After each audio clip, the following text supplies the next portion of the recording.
tingnan mo dyan? Yung langit. Hindi ka ba nagtataka kung anong meron sa taas? Bukod sa mga ulap, araw, buwan, bituin. Wala naman na. Bakit? May nakikita ka pa bang iba? May nabasa kasi ako. Sana naman nakikinig ka, no? Si Kunborom. What if the whole time, nandito lang siya? Diyan, sa kalangitan. Tapos, binabantayan niya tayo. Hindi ba si Lord yan? Teka, Kunborom? Sino naman yan? Bago mong crush sa Wattpad? Baliw.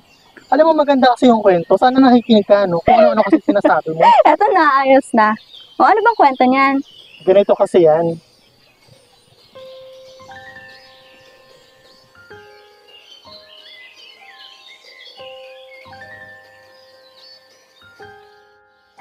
Noong unang panahon, nakatira ang isang makapangyarihang Diyos sa isang enigmatikong kalangitan.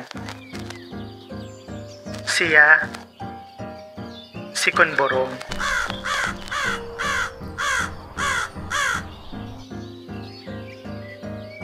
Kilala si Kunborom dahil sa kanyang taglay na karunungan, kalakasan at kabutihang loob.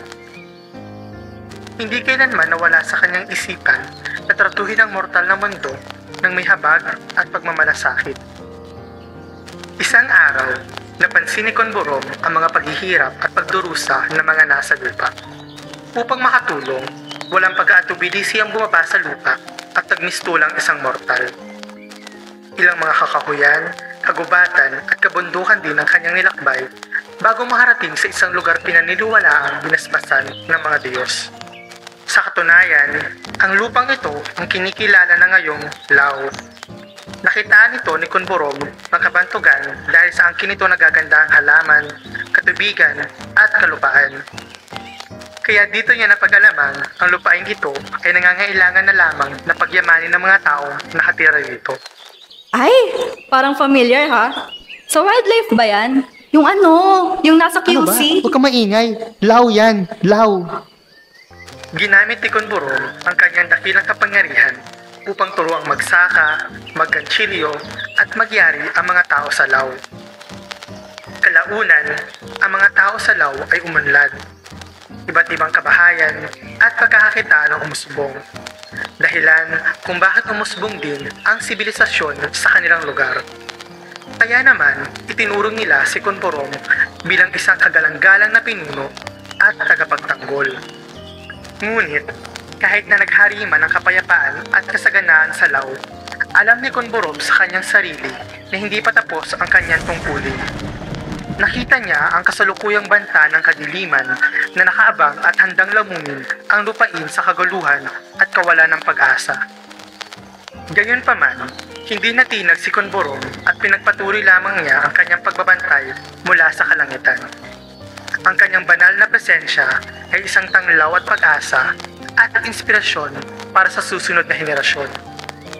Kaya, ang alamat ni Kunborom ay patuloy na nabubuhay sa puso at isipan ng mga Tagalao. Siya ay isang buong-buong simbolo ng katapangan, pakikiramay, at walang hanggang diwa ng sangkatauhan. Oh, diba? Sabi sa'yo maganda eh. Maganda. Yan pala yung sinasabi mo nagbabantay sa kalangitan. Kaso paano nila tayo babantay? Wala naman tayo sa Lao. May point. Pero sige, ito na lang. May isa pa akong kwento. Ang kaso lang, Kaso wala dito yung magkukwento sa atin. Maganda kasi kung iba yung magkukwento. Ha? Sino naman? May nakikita ka bang hindi ko nakikita? Alam mo, feeling ko meron talaga. Kung ano na kasi pumapasok sa utak mo eh. Ang point ko, maganda sana ang iba. Kaso wala dito. Kaya pupuntahan pa natin siya. Saan naman? At sino ba siya? Si Julian, yung pinakasikat na chismosang Pinay sa Lao. Yung favorite podcaster mo? Pupunta tayo sa kanya? Oo, she invited me kasi. And syempre, isasama kita. Para di ka lonely. Basta, huwag ka mawawala ha. Teka, ano nga ulit tema ng podcast niya? Simple lang. Si Julian, na chismosang Pinay, every week nag-showcase siya ng mga Lao literature na sinishare niya sa Pinoy listeners niya. Ay wow, maganda ginagawa niya ha? Totoo. And this week, tayo ang guest niya. So tara, in-invite niya kasi tayo. Paano naman tayo pupunta doon? Basta, sumunod ka na lang.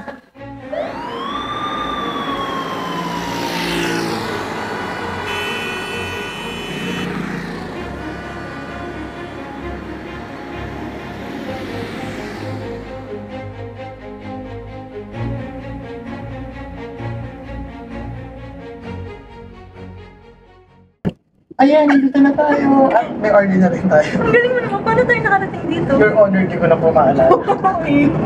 Ayan na yung pinakasikat na chismosa ng Lao. Hello po, thank you po. Siya po si Karil, friend ko po. Hello, Gabby. Hello, Mariel. Welcome po tayo dito. Welcome to my studio. Thank you po. At thank you po sa free coffee. Yes. Sponsor natin yan. And malalaman niyo mamaya kung sino ang sponsor natin. Well, welcome sa inyong dalawa. At, well, huwag na tayo magpagtumpik-tumpik pa. At let's get it on. Yay! So, bale, ngayong araw ay meron po nagpadala sa atin ng isang liham na ating babasahin. Basahin ko sa inyo. At, well, afterward noon ay pagchichismisan natin siya. Okay ba yan sa inyo? Easy. Game na game. Totally seated. Well, ano ba yung nahintay natin? Let's play it! Magandang araw po sa pinakasikat na chismosa sa buong bansa, Kumaring June. Naglakas loob po ako na simulat at iparating sa inyo ang istorya ng aking buhay.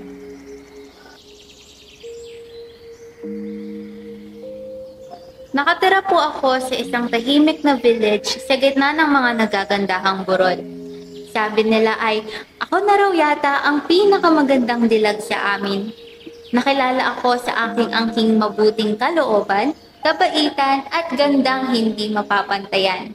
Yan ang mga salitang maikukumpara nila sa akin. Grabe, sobrang ganda niya. Sobrang bait pa niya. Walang kapintasan. Ako ay kasal na, ngunit hindi ko maiwasan na mabighani sa isa pang Ginoo. Itago natin siya sa ngalang Piapet.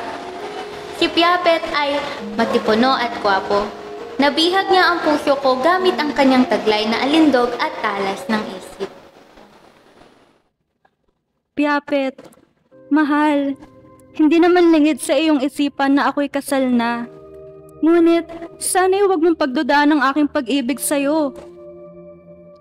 Umusbong ang pag-iibigan namin ng patago, malayo sa mga mata na mapanghusga. Piapet, pinakamamahal ko. Sigurado ka bang ayos lamang sa iyo kahit napatago ang ating pagmamahalan? Sumang-ayon si Piapet sa ganong sitwasyon, Kumaring Julian.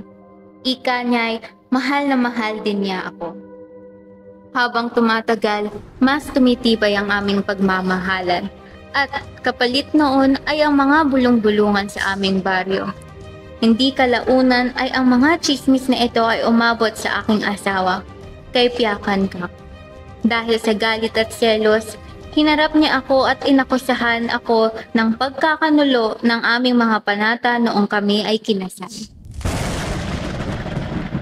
Nakahihiya ka at sobrang nagagalit ako sa'yo. Labis ako nagsiselos dahil sa narinig kong bulong-bulungan. Siguro hindi ka naging tapat sa ating kasal ng sida. Kinasusuklaman kita. Sa lungkot at pagkabigo, desperada akong nakiusap sa kanya upang ako ay intindihin, ngunit hindi siya nakinig. Sa lalim ng galit niya ay pinalayas niya ako sa bahay namin, iniwan sa gitna ng isang gubat na mag-isa. Nagmamakaawa ako sa iyo, Piakan Kak. Intindihin mo ang aking kalagayan. Ikinalulungkot ko ang pangyayaring ito. Maawa ka sa akin! Hindi! Masyadong masakit ang iyong ginawa. Punong-puno ako ng galit. Kaya naman, maiwan ka rito sa gitna ng gubat. Ito ang nararapat sa'yo. Isa kang traidor! Nag-iisa ako sa gitna ng gubat. Nilibot ko ang buong lugar. Bawat yapak ay mabigat, dulot ng aking pusong nalulumbay. Subalit, hindi ako nawawala ng pag-asa na makikita ko muli ang aking pinakamamahal, si Piapet. Alam kong hahanapin niya ako. At totoo nga, matapos ang ilang araw ay nandito na siya, ang aking Piapet. Naabutan niya akong hirap na hirap at nanlulumo mula sa pagod at gutom. Mga luha ay hindi matigil sa paglanda sa aking mga pisngi. Muli kong nayakap ang aking mahal. Hindi ako nagkamali. Tunay ngang mahanap mo ako. Sa wakas ay muli kitang nayakap, mahal kong Piapet. Salamat dahil muli mong pinunasan ang aking mga luha. Nakaramdam ako ng kapayapaan sa piling higpit ng mga sandaling iyon. Ngunit, parang isang siyap mata ang lahat. Narito pala mga traidor. Talagang sinagad niyo ang galit ko. Ngayon maghahalo ang dugo ninyong dalawa.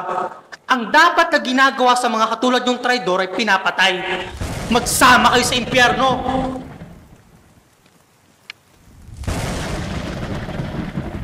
Nang makita kong magkayakap ang traidor kong asawa at ang kanyang kabit, hindi na ako nagdalawang isip pa sa akin gagawin.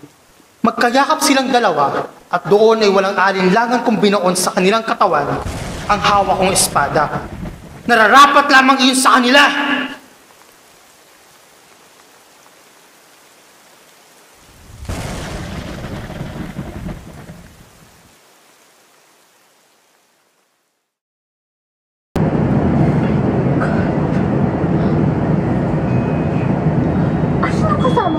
Hindi ko alam.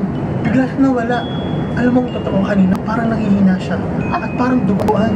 Ano? Hindi kaya siya si...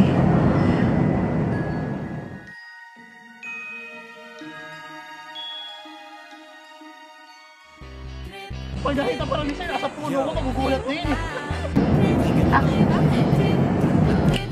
Ayan, dito na tayo. At may order na tayo. Nagalit mo naman paano tayo nakarating dito. Your order. Na kung di ka sasabay, maiiwanan ka. Ang isip ay wag na gawing pagdagawa. Dahil isa lang ito, gusto lang naman ito ay maging masaya. Para di ka mabato, ay iwasan mo. Pag pananatili sa isang lugar, ibig ko sabihin ay huwag ka papasakop. Sa takot, huwag ka papasakop. Kapag nangate, di ka, ito isipin mo. Tinimpad sa lahat ng karanasan mo dito sa mundo. Bilang tao, gano'n pa rin, hindi nagbago. Pinakamasaya yung di pinlano. Kasi Parang kasi wala sa reflection. Ha? Pag nga ilagay video, wala.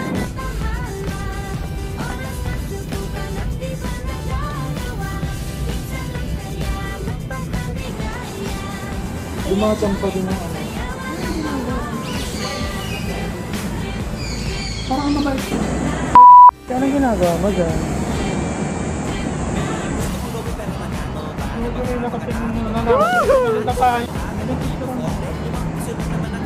Dapat pinaabot ko. Kaya ba? Alam mo, feeling ko meron ka talagang nakikita. Kung ano-ano kasi naiisip mo eh. Ang ibig ko... Patay mo tuloy. Hoy,